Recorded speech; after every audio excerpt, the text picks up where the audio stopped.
இப்போ என்ன பார்க்க போறோம்னா டைப்ஸ் ஆஃப் அன்எம்ப்ளாய்மெண்ட்ல சைக்ளிக்கல் அன்எம்ப்ளாய்மெண்ட். சைக்ளிக்கல் அன்எம்ப்ளாய்மெண்ட் பற்றி என்னன்னா ஒரு டவுன் டவுன் ஃபேஸில் வந்து நடக்கிற ஒரு விஷயம் தான். அதாவது வந்து பார்த்தீங்கன்னா பிஸ்னஸ் சைக்கிளில் ஒரு ரெசஷன் பீரியடில் ஒரு சில சைக்ளிக்கல் டிமாண்ட் வந்து நடக்கும். அதாவது டிஃபிஷியன்சி ஆஃப் எஃபெக்டிவ் டிமாண்ட்ன்றாங்க. டிஃபிஷியன்சி ஆஃப் எஃபெக்டிவ் டிமாண்ட் அப்படின்னா என்னன்னா ஒருத்தர் வந்து வாங்குறதுக்கான வில்லிங்னஸ் அதோடைய அதை ஏபிள் டு பைன்லாம் அதை வந்து வாங்க முடியும், அவனால் வாங்குறதுக்கான திறன், ஃபினான்ஷியல் ஸ்டெபிலிட்டி அதெல்லாம் இருக்கும். ஆனால் இந்த இந்த பீரியடில் வந்து அது வந்து இருக்காது. சைக்கிளிக்கல் அன்எம்ப்ளாய்மெண்ட் பீரியடில் அவங்களுடைய அந்த டிமாண்டை வந்து வாங்க முடியாத ஒரு காலகட்டமாக வந்து சைக்கிளிக்கல் அன்எம்ப்ளாய்மெண்ட் வந்து இருக்கும். இது வந்து பப்ளிக் இன்வெஸ்ட்மெண்ட்டு, எக்ஸ்பென்ஷரி மானிட்டரி பாலிசி இதன் மூலயமா இதை வந்து சரி செய்யலாம். சீஸ்னல் அன்எம்ப்ளாய்மெண்ட்ன்றதுனா சீசனல் அதுலேயே இருக்குது. ஒரு பர்டிகுலர் சீசனில் மட்டும்தான் எம்ப்ளாய்மெண்ட்டாக இருக்கும். மற்ற சீசன்லாம் வந்து பார்த்தீங்கன்னா எம்ப்ளாய்மெண்ட் இருக்காது.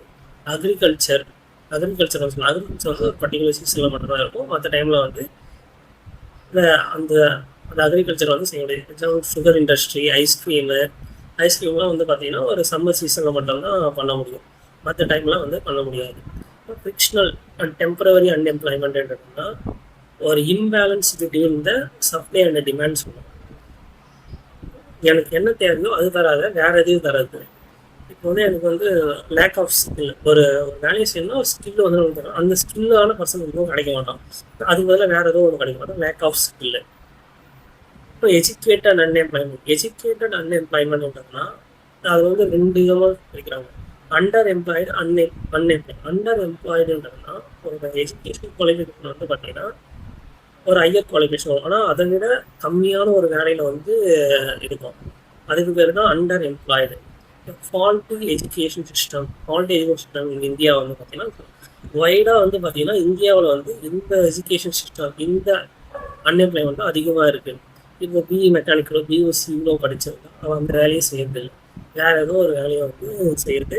அந்த தகுதிக்கேற்ற வேலையை செய்யாத அதோட குறைவான வேலை செய்யலாம் எஜுகேட்டட் அன்எம்ப்ளாய்மெண்ட். டெக்னிக்கல் அன்எம்ப்ளாய்மெண்ட்னா மாடர்ன் டெக்னாலஜி வந்து டெவலப் ஆக நம்மளுடைய திறனை வந்து நம்ம வளர்த்துக்கணும். அது வளர்த்துக்காத போகிறதுனால இந்த மாதிரியான ஒரு அன்எம்ப்ளாய்மெண்ட் வரும். அதே மாதிரி ஆட்டோமேஷனும் நடக்கும். இப்போ வந்து ஏஐ வந்துச்சு. ஏஐ வந்ததுக்கப்புறம் நிறைய கம்பெனிஸ்லாம் வந்து பார்த்தீங்கன்னா மேன் பவர் வந்து கம்மி பண்ணுறாங்க. இதெல்லாம் வந்து டெக்னிக்கல் அன்எம்ப்ளாய்மெண்ட்டாக வரும். ஸ்ட்ரக்சரல் அன்எம்ப்ளாய்மெண்ட்ன்றது என்னன்னா ஒரு டீப் ரூட்டட் சேஞ்சஸ், ஒரு ஸ்ட்ரக்சர், ஒரு பேசிக் ஸ்ட்ரக்சர் அந்த சொசைட்டியில் வந்து பார்த்தீங்கன்னா ஏதோ ஒரு பெரிய சேஞ்சஸ் வந்து நடக்கிறதுக்கு பேர் தான் ஸ்ட்ரக்சரல் அன்எம்ப்ளாய்மெண்ட். அது வந்து பார்த்தீங்கன்னா ஒரு மக்கள் வந்து பார்த்தீங்கன்னா ஒரு இதுல இருந்து இன்னொரு இதுக்கு வந்து மாறுது. இப்போ மொபைல் ஃபோன் வந்ததுக்கப்புறம் கேமராஸ்க்கோ டேப் ரெக்கார்டர்ஸ்க்கோ எந்த ஒரு வேலையும் இல்லாத போயிடுச்சு. இப்போ ஒரு ஐஃபோன் ஏன்னா அதுலேயே பெஸ்ட் குவாலிட்டி ஆஃப் இமேஜஸ் வந்து நம்ம அதுலேயே வந்து பார்க்க முடியும். அதனால வந்து கேமரா ரெக்கார்டர்ஸ் இதெல்லாம் வந்து பார்த்தீங்கன்னா பயனில்லாத போகுது. டிஸ்கைஸ்ட் அன்எம்ப்ளாய்மெண்ட்னா ஒரே வேலையில் நிறைய பேர் வந்து ஈடுபாடு ஆகுறது. இப்போ அக்ரிகல்ச்சர் அதுக்கு வந்து ஒரு மெயினான எக்ஸாம்பிள். இப்போது இந்த அன்எம்ப்ளாய்மெண்ட் சாப்டர் வந்து முடிச்சு இதுக்கான எம்சிக்யூஸ் டாபிக் வந்து பார்த்தீங்கன்னா நெக்ஸ்ட் கிளாஸில் நம்ம பார்க்கலாம்.